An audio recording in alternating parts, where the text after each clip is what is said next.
tulangnya, ya, keguguran, maka tetap disolatkan. Tapi tidak semua mazhab mengharuskan untuk disolatkan, ya, kalau dia keguguran.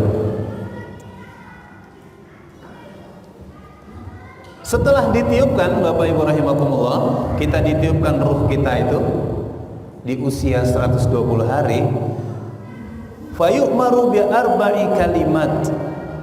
Saat itulah, ya, ada 4 perkara yang ditetapkan kepada kita. Yang pertama adalah bikatbi rizqihi. Kita udah ditetapkan rizkinya saat itu. Wa ajalihi, dan umurnya. Wa amalihi, dan amalnya.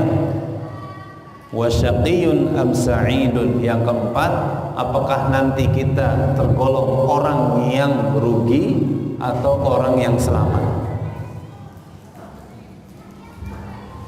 Saya ulangin ya Pak ya. Setelah janin itu berusia 120 hari, Allah kirim malaikat dan meniupkan ruh ke dalam janin tersebut, sambil menetapkan 4 hal. Yang pertama, ditetapkannya rizki kita. Yang kedua, ditetapkannya umur kita. Yang ketiga, amal kita. Yang keempat, ini nanti orang selamat atau tidak selamat, surga apa neraka, itu sudah ditentukan di situ. Fa wallahi alladzi la ilaha ghairu inna ahadakum la ya'malu bi'amali ahli jannah.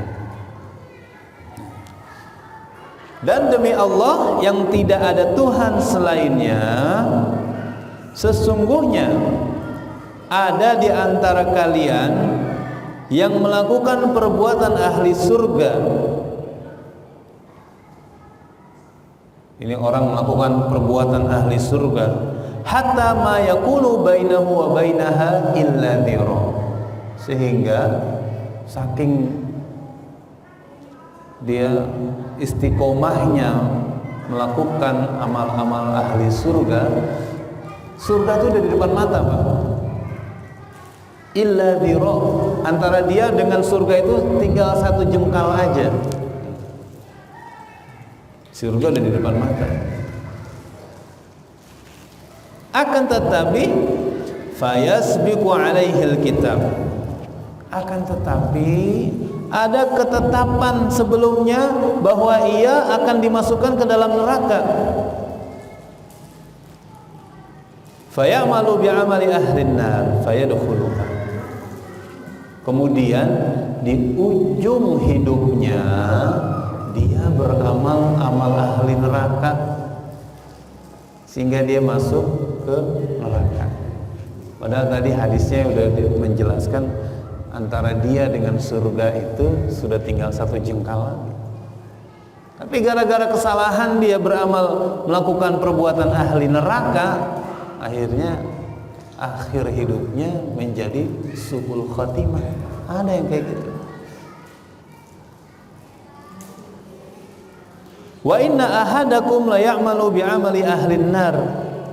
Ada juga Bapak Ibu rahimakumullah, orang yang mengerjakan perbuatan ahli neraka.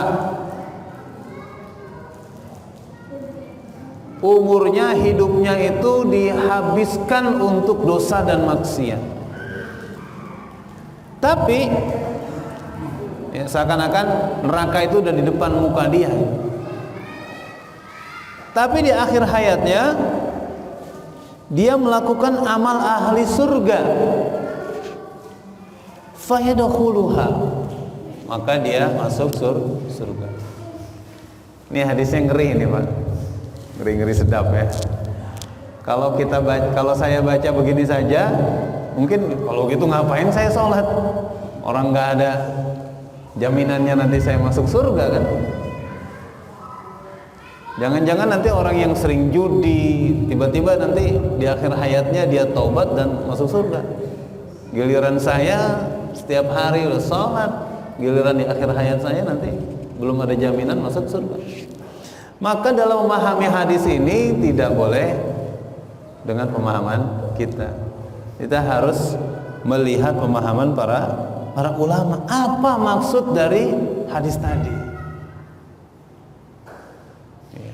Apa maksud dari hadis tadi itu?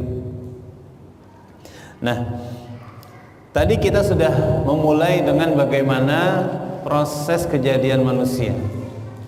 Ya, seperti itu Bapak Ibu rahimakumullah. Tinggal yang kedua, kita ingin membahas tentang masalah amal. Ya. Apakah nanti kita masuk surga atau neraka? Semuanya itu hal ghaib. Kalau tadi diceritakan dalam tubuh kita ada ruh, itu juga hal ghaib. Hal yang akan terjadi di depan itu juga hal gaib Bapak Ibu. Jadi kalau berbicara hal gaib, kita itu jangan dipikirkan. Karena apa? Wa yas'alunaka 'anir ruh qulir ruhu min amri rabbi wa ma utitum minal ilmin illa qalila. Kalian bertanya tentang ruh. Katakanlah bahwa ruh itu urusan Allah dan hanya sedikit pengetahuan manusia tentang ruh. Artinya kita itu tidak diperintah oleh Allah untuk memikirkan hal-hal yang gaib. Gitu ya. Tadi ruh itu hal yang gaib, kemudian masa depan juga sesuatu yang gaib. Maka di akhir surat Luqman Allah juga berfirman, "Wa ma tadri nafsun madza taksibu ghada wa ma tadri nafsun fi ayyi ardin tamut." Tidak ada satu orang pun manusia yang mengetahui besok dia mau melakukan apa. Hari ini kita ngerancang besok Minggu kita mau jalan-jalan ke pantai, ke mall, ke taman. Tapi nggak bisa memastikan kalau besok kita akan jalan-jalan. Namanya itu hal gaib. BMKG hanya bisa memperkirakan perakiraan cuaca. Ya kan? Kalau besok hujan, kalau besok panas, kalau besok petir, hanya bisa memperkirakan kalau misalkan akan ada tsunami atau akan ada gunung meletus, hanya perkiraan saja, tapi memastikan tidak bisa, karena itu hal-hal yang belum terjadi. Tidak ada orang yang bisa memastikan masa depan. Itu hal gaib. Wa ma tadri nafsun fi ayyi ardin tamut. Begitu pula Bapak Ibu, kita juga nggak tahu nanti kita mati di mana itu. Di bumi mana kita akan mati. Karena hal yang akan terjadi itu sekali lagi masih rahasia Allah, hal-hal yang gaib.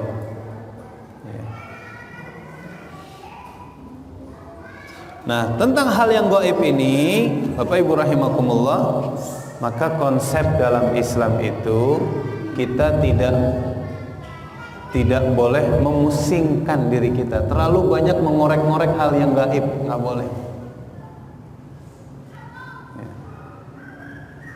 Kita hanya cukup mengimani, mempercayai dan meyakini apa yang dijelaskan.